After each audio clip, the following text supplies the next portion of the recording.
Sports Illustrated swimsuit edition adorned the cover of their new issue with a Muslim woman in a hijab and burkini. When people ask the obvious question like, isn't this a swimsuit magazine? Sports Illustrated female editor MJ Day responded, what's wrong with y'all? It's time to evolve, you apes! Let's talk about it on the other side. My name is Raleigh Castillo. This is podcast El Pensador.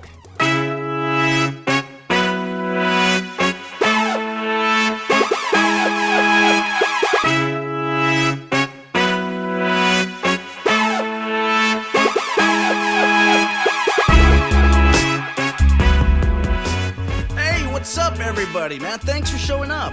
My name is Raleigh Castillo. This is podcast El Pensador, fueling the Latino thought revolution, one podcast at a time. So, did y'all hear about Sports Illustrated? Swimsuit edition. I mean, this might be another case of a corporation trying to get woke, but go broke in the process. I mean, it remains to be seen. But if you don't know what I'm talking about, then let's get into it. But before we do, don't forget to subscribe to the podcast and like our Facebook page and follow us. This is the easiest way to help us grow. Sharing our content on Facebook and subscribing to our podcast on all the different platforms, including iTunes, YouTube, and Spotify. That would help us greatly. So, let's get into it. This is from HuffPost. It's an article. No, I'm sorry. This is from MSN.com. It's an article written by Jamie Fellman. And it's titled, Halima Aden becomes Sports Illustrated swimsuit issue's first hijab-wearing model. So here we go. Sports Illustrated has in many ways made good on its commitment to evolve its outdated perceptions of beauty by increasing representation over the past few years. It looks like the 2019 swimsuit issue is no exception. Halima Aden will become the first model to appear in the magazine wearing a hijab when the highly anticipated yearly issue hits newsstands on May the 8th. The Somali-American model, who has made a career of firsts, is pictured wearing two custom burkinis. And for those of you who are not going to look up this article, she's laying on a beach in one picture, fully clothed from head to toe with only her face showing and her feet showing. This is the swimsuit edition. But she's just laying there on the beach. And another one, she's in the water, again, fully clothed with only her face showing. And so, just to give you a clear picture of what we're looking at, going on with the article, it's a full circle moment for Aden, who made headlines in 2016 for becoming the first Miss Minnesota contestant to compete wearing a hijab and a burkini. She was also the first person to wear a hijab on the cover of Allure. A career full of firsts indeed. In a release from the magazine, editor MJ doubled down on the claim that its priorities and ideals have shifted, and explained Aden's role in the shift. Having Halima as part of the swimsuit edition this year is another example of the range and scope of the type of beauty that exists, she said. Her participation and inclusion further highlights the brand's commitment and belief in supporting women to own who they are and what makes them unique, and ultimately reaffirms what our messaging has been, that you are worthy. I'm curious to see how many of their subscribers agree with this. It's hard not to make direct comparisons to another mega entity founded on imagery of women posing in minimal clothing, the Victoria's Secret fashion show. But while the lingerie brand has remained steadfast in its commitment to one very whitewashed and narrow standard of beauty, Sports Illustrated appears to be more evolved. For Aden's part, she told HuffPost that she hopes her turn in the mag can not only provide representation, but also understanding and opportunity. I'm gonna stop it right there. This is actually a warning to most corporations to be careful who they hire. This can't be good for the bottom line. But anyway, here's the rundown. I mean, imagine you're going to Whataburger after a hard day's work, and you're so hungry you could eat a Clydesdale. And your only thoughts are, man, I can't wait to get my hands on a number 2 with double cheese, bacon, grilled onions, grilled jalapenos, only 1 tomato slice, and toasted buns. And as soon as you enter the Whataburger drive-thru and you press the button to order and you hear, welcome to the new woke Whataburger, where we care about your health and are making a commitment to cut the valley's obesity rate by half. And you hear that and your eyes widen up a little bit, your heart starts beating faster, but you're thinking, nah, that's gotta be some kind of joke. You look around and make sure you're in the right place, and you're still hungry, so that's not going to deter you, so you proceed to order.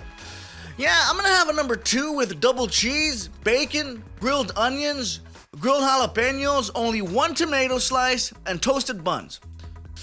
And then the window person responds, sir, we are making a new commitment to evolve our perceptions of what good food is. So we are no longer giving people what they want. Instead, because of the growing rates of obesity and the offense some people in our community have taken to the use of animal products, we are now evolving our food to lettuce-wrapped veggie burgers. And they're just as good. And you're hearing this, just sitting there, still starving, trying to process this information. April Fool's just passed, so they not messing with you. Bewildered and heartbroken are the only words you can muster to ask, why? What about the rest of us who liked Whataburger before? And they respond, well, sir, you are in the majority, and you are part of the problem. We've catered to you for far too long, plus we're using our platform as Texas' #1 fast food place to raise awareness of other tastes and other cultures. Trust us, sir, it's for the best. Evolve already, you ape. But in this case, it's worse because people are already paying for the swimsuit subscription, presumably. So it'd be like paying for a double meat number 2 and then getting the veggie burger and being told to shut up and evolve. We know what's best for you. Look, I'm torn about this because the first argument I'm going to get is, Raleigh, what do you have against this? And I guess my answer would be absolutely nothing. But that'd be a lie because it bothers me the same way people who celebrate things like First Diverse Congress, and then we celebrate diversity and different skin color and different cultures, but don't examine the people themselves on an individual level. I mean, that's how we wound up with the Three Stooges, AOC, Tlaib, and Omar. But to be quite honest with you, on a meritocratic level, it should be insulting to her first and foremost to know that deep down in her heart of hearts, that the only reason she's on the cover of a bikini magazine, getting a pass, not having to wear a bikini and just lay there fully clothed from head to toe on a beach, is not because Sports Illustrated really believes she's worthy, but only because she's a perfect tool to further their social justice agenda bullshit. It's dishonest. I mean, just last week, some 400-pound woman gave a lecture at a university where she said things like, quote, is it my fatness that causes my high blood pressure, or is it my experience of weight stigma? In other words, am I unhealthy because of all the Big Macs I've been scarfing down my gullet, or am I unhealthy because of the way you view me? In the presentation, which has gone viral, Rasha Twar, which is her name, also compared fat phobia not only to eugenics, which is absurd, but also to Nazi science, and declared that, quote, a child cannot consent to being on a diet the same way a child cannot consent to having sex. Did you hear that? Parents, it is immoral for you to look out for the health of your kids because they cannot consent. This is the kind of garbage that's being invited to speak at universities. And people are paying for this. Just listen to some of the titles of her speeches. Health is a social construct. Garbage. Decolonizing sex positivity. Gender isn't real, and neither is health. Garbage. And how fat queers the body. I mean, just on a quick side note, whose ideas are more dangerous to society? This crazy person or Ben Shapiro's? This crazy person telling people everything we know about health science is bullshit, follow your nose? Or Jordan Peterson? And people protest the conservatives and invite these types of clowns. I mean, this is what the apocalypse looks like.